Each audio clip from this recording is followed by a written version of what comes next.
के लिए दुनिया में स्थापित सिद्धांत है कि कोई भी बच्चा दुनिया का जितनी आसानी से अपनी भाषा में सीख सकता है, दूसरी भाषा में सीख ही नहीं सकता। इस पर एक्सपेरिमेंट्स हुए बहुत सारे। जो लेटेस्ट एक्सपेरिमेंट्स हैं उनमें से एक आप सर्च कीजिएगा, इथियोपिया में 1994 में एक एक्सपेरिमेंट हुआ। वो जो करने वाले नाम है, उनका व्यक्ति का नाम इरेद सईद ऐसा कुछ नाम है, बहुत प्रसिद्ध। आप इथियोपिया 1994 मदर टंग इतना करके सर्च कर लीजिए, तुरंत सामने आ जाएगा। उस व्यक्ति ने बहुत गंभीर रिसर्च की। 1994 में इथियोपिया ने, जो कि एक अफ्रीकन देश है, क्या किया, एक नियम बनाया कि हमारे सारे स्कूलों में प्राथमिक शिक्षा हमारी भाषा में दी जाएगी और चौथी क्लास के बाद हम बच्चों को अंग्रेजी में शिफ्ट करेंगे। दो ऑप्शन थे, एक है कि बचपन से अंग्रेजी पढ़ाएं, एक चौथी क्लास के बाद अंग्रेजी में शिफ्ट कर दें, क्योंकि उच्च शिक्षा के मामले में अंग्रेजी ज्यादा कारगर भाषा थी। वहां भी थी, यहां भी थी, आज भी है कई मामलों में। इतना ही चेंज किया कि नर्सरी से नहीं पढ़ाएंगे, चौथी क्लास तक पढ़ाएंगे अपनी भाषा में, अंग्रेजी भी हल्का फुल्का सिखाते रहेंगे, और जब अंग्रेजी में एक ठीक ठाक स्तर आ जाएगा फिर मीडियम चेंज कर देंगे।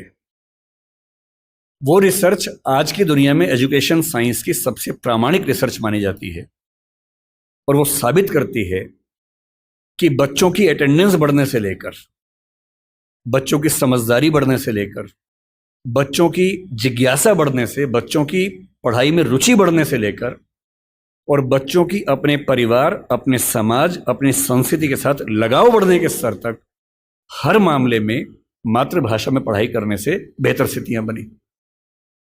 मैं फिर कह रहा हूं, ये बात हिंदी की नहीं है, ये मराठी की भी है, तेलुगु की भी है, तमिल की भी है। मुझे दया आती है उन बच्चों पर जिनमें मेरा बच्चा भी शामिल है। मैं भी उसी समाज की पैदाइश हूं, उसी समाज के दबाव मुझ पर भी काम करते हैं, और ये रिसर्च मैंने संयोग से अपने बच्चे के प्राथमिक शिक्षा के बाद पढ़ी। पहले पढ़ी होती तब भी मैं क्या करता, दिल्ली में आपको एक भी अच्छा स्कूल मिलेगा ही नहीं जो मातृभाषा में पढ़ाता हो। एक ऐसा माहौल है, मुझे दया आती है उन बच्चों पर। वो घर में जब 9-10 महीने के होते हैं या 3 साल के जब होते हैं, तब वो स्कूल जाना शुरू करते हैं। 2.5 साल का बच्चा अपनी भाषा में कॉम्प्लेक्स सेंटेंसेस बनाना सीख जाता है अपने आप, बिना एक शब्द भी पढ़े लिखे। आप घरों में देखिए छोटे बच्चों को, अच्छे से वाक्य बोलेंगे, और 2.5 साल का बच्चा तो नए वाक्य बनाने लगता है, वो भी जटिल वाक्य, सरल वाक्य नहीं। उस बच्चे की इतनी गहरी पकड़ एक भाषा में हो चुकी है, एक भी दिन स्कूल नहीं गया है। और इसलिए मातृभाषा का अध्यापन जब स्कूल में होता है, टीचर को पता होता है कि बच्चे को भाषा पहले से आती है, इसे दुरुस्त करना है, सिखाना नहीं है जीरो से। और वो बच्चा बड़े अच्छे मूड से स्कूल गया, उसे मम्मी को टाटा किया, स्कूल जाके पता लगा टाटा नहीं बोलना, बाय बोलना है। उसकी दुनिया खिसक जाती है उसके पैर के नीचे से। वहां उसे पता लगता है कि भिंडी नहीं है, ये लेडी फिंगर है, तुम जो लाए हो आलू नहीं है, पोटैटो है, रोटी नहीं है, ब्रेड है। ठीक है ना, ब्रेड तो वो होती है नहीं, वो सब ब्रेड्स होती हैं। समोसा है ही नहीं इंग्लिश में, उसको पता लगा कि होता ही नहीं है तो। और वो बेचारा एक अजीब सी कश्मकश में है। उसे अपनी भाषा में सीखना था कि जीरो क्या होता है, संख्या क्या होती है, एक क्या होता है। उसे अपनी भाषा में सीखना था कि सरकार क्या होती है, दुनिया क्या होती है, चलती कैसे है। उसे सीखना पड़ रहा है कि पहले ये समझो कि दुनिया नहीं वर्ल्ड होता है। अब उसकी आधी से ज्यादा ऊर्जा वर्ल्ड पे अटकी हुई है, और बाकी बची खुची ऊर्जा से वो समझ रहा है कि वर्ल्ड होता क्या है। उसकी आधी ऊर्जा लग गई नंबर, शब्द याद करने में, ना कि ये समझने में कि संख्या क्या होती है, नंबर क्या होता है। एक अजीब सी साजिश दुनिया भर में चल रही है कि दुनिया के हर बच्चे को उसकी मातृभाषा से बचपन में ही वंचित कर दो। उसे एक ऐसी भाषा में सिखाओ जहां उसके लिए वो भाषा सीखना अपने आप में चैलेंज हो। और इसलिए आप देखेंगे कि अगर ज्ञान की दुनिया में दुनिया भर की भाषाओं के आम आदमी शिरकत नहीं कर पा रहे हैं, गलती से भी ये मत सोचिएगा कि दिमाग वाले लोग बहुत कम होते हैं और वही आगे बढ़ते हैं। दिमाग वाले अधिकांश लोगों को बचपन में ही खत्म कर देने की साजिश दुनिया भर में चल रही है। और जो अपनी भाषा में पढ़ ही नहीं पाएगा, वो कैसे आगे बढ़ेगा, कैसे सीखेगा।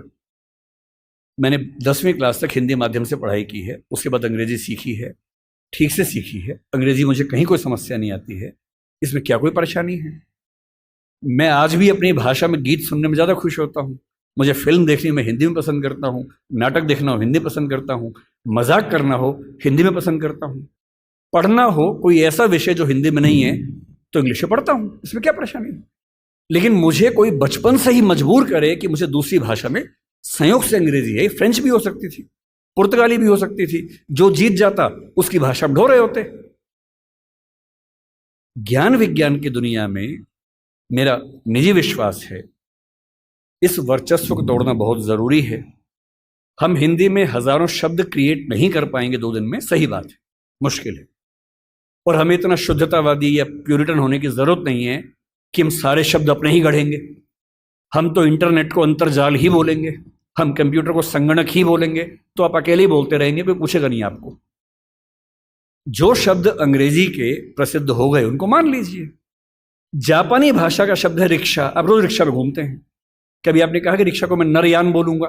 कई लोग बोलते हैं नरयान, कि मनुष्य द्वारा चलने वाला एक विमान या वाहन। क्या बकवास है। अरे जो शब्द जिस भाषा से आया, प्रसिद्ध हो गया, अपना लीजिए उस शब्द को। और उसके बाद भाषा में असली समस्या शब्द नहीं होती है। भाषा विज्ञान में एक होता है जिसको मॉर्फोलॉजी कहते हैं, एक सिमेंटोलॉजी होता है, लेकिन जो सबसे महत्वपूर्ण स्ट्रक्चर है सिंटेक्स है। सिंटेक्स का मतलब है वाक्य का निर्माण कैसे होता है, शब्दों का क्रम कैसे तय होता है। किसी नई भाषा को सीखने में सबसे बड़ी मुश्किल आती है सिंटेक्स सीखने में। आप हिंदी भाषा के सिंटेक्स में अंग्रेजी के शब्दों को शामिल कर लेंगे, रत्ती भर समस्या नहीं आएगी। और इसलिए जिसको हम कहते हैं कि अंग्रेजी माध्यम है और हिंदी माध्यम है, कहने की बातें हैं। मैं अंग्रेजी माध्यम में बच्चों को खूब पढ़ाता हूँ, 8-8 घंटे दिन में पढ़ाता हूँ। और वहां भी देखता हूँ कि जैसे कोई मुश्किल कंसेप्ट आता है, जब तक अंग्रेजी में पढ़ाने के बाद हिंदी में भी ना समझा दूं, उनके चेहरे पर 12 बजे रहते हैं। क्योंकि वो हिंदी भाषी समाज के बचपन से लगातार हिंदी बोलने समझने वाले और अंग्रेजी माध्यम लेके एक ज्ञान की भाषा के तौर पर अंग्रेजी पढ़ने वाले व्यक्ति हैं। हंसी मजाक हिंदी में हो तो ठाके मार के हंसते हैं, इंग्लिश में हो एक आध हंसता है, बाकी इसलिए हंसते हैं कि हंसने की बात थी तो हम भी हंस लेते हैं। नहीं बात बनती। मन की भाषा, आत्मा की भाषा अलग भाषा होती है, ज्ञान की भाषा अलग भाषा होती है, इसमें कहां कोई दिक्कत है। और इसलिए मैं आपसे कहना चाहता हूं कि ज्ञान विज्ञान की भाषा के तौर पर, व्यवसाय की भाषा के तौर पर जबरदस्ती एक वर्चस्व का दौर चल रहा है जो खत्म होना चाहिए। मुझे खुशी है कि हमारी वर्तमान सरकार इस मामले में, मैं किसी राजनीतिक दल से ताल्लुक नहीं रखता हूं, मुझे ना सरकार का समर्थक माना जाए ना विरोधी माना जाए, क्योंकि मैं सच में दूरी बना के रखता हूं, बहुत दूर बना के रखता हूं। मैं मुद्दों पर तारीफ करता हूं, मुद्दों पर आलोचना करता हूं। भाषा के मामले में वर्तमान सरकार बेहतर काम कर रही है, ये सही बात है। कई स्तरों पर हमने देखा है। मेडिकल साइंस मध्य प्रदेश से शुरू हुआ, एक ही साल में एमपी में, यूपी में, उत्तराखंड में शुरू भी हो गया। और मैं कई साल से सोचता था कि मेडिकल साइंस में ऐसा क्या है जो हिंदी में नहीं पढ़ सकते। और सोचिए, डॉक्टर बनने के बाद करना क्या आपको डॉक्टर बन के आम आदमी का इलाज करना है। भारत की आम आदमी की हालत क्या है? डॉक्टर के पास जाता है, उसको एक वाक्य समझ में नहीं आता है। डॉक्टर 4 लाइन इंग्लिश की बोलता है, कुछ मुश्किल शब्द बोलता है, तो वो मान लेता है कि ज्ञानी आदमी है, ठीक बोल रहा होगा। उसे अपनी हेल्थ के बारे में एक वाक्य ठीक से समझ में नहीं आता है। किसी विकसित देश में चले जाइए, डॉक्टर की जिम्मेदारी होती है कि जब तक मरीज सारी बातों को ठीक से न समझ ले तब तक इलाज शुरू नहीं कर सकता है। हमारे देश में भाषा का अंतर ऐसा है कि मरीज अपनी बीमारी को ठीक से कभी समझ ही नहीं पाता है। ऑपरेशन तक की सहमति ले लेते हैं अंग्रेजी बोल के, वो समझ नहीं पा रहा होता, हाँ तो हो गया, साइन कर, हाँ साइन कर दिया। उसमें क्या लिखा हुआ है कि तुम्हारा ऑपरेशन करेंगे, तुम मर भी सकते हो, मर गए तो तुम्हारी जिम्मेदारी है। कुछ पता ही नहीं उस बेचारे को। क्यों भारत का हर डॉक्टर, तमिलनाडु का डॉक्टर तमिल में क्यों ना बात करे पेशेंट के साथ, कर्नाटक का डॉक्टर कन्नड़ में बात करे, हिंदी का डॉक्टर हिंदी में बात करे, और अंग्रेजी मातृभाषा वाले जो 2,70,000 लोग हैं उनके लिए कुछ डॉक्टर इंग्लिश वाले रख लीजिए। डॉक्टर की भाषा तो समाज की भाषा होनी चाहिए, यही कानून के साथ है। हमारी जुडिशरी इतना जबरदस्त जुडिशियल फ्रीडम, जुडिशियल इंडिपेंडेंस, संविधान का मूल ढांचा है, सब बातें बढ़िया हैं।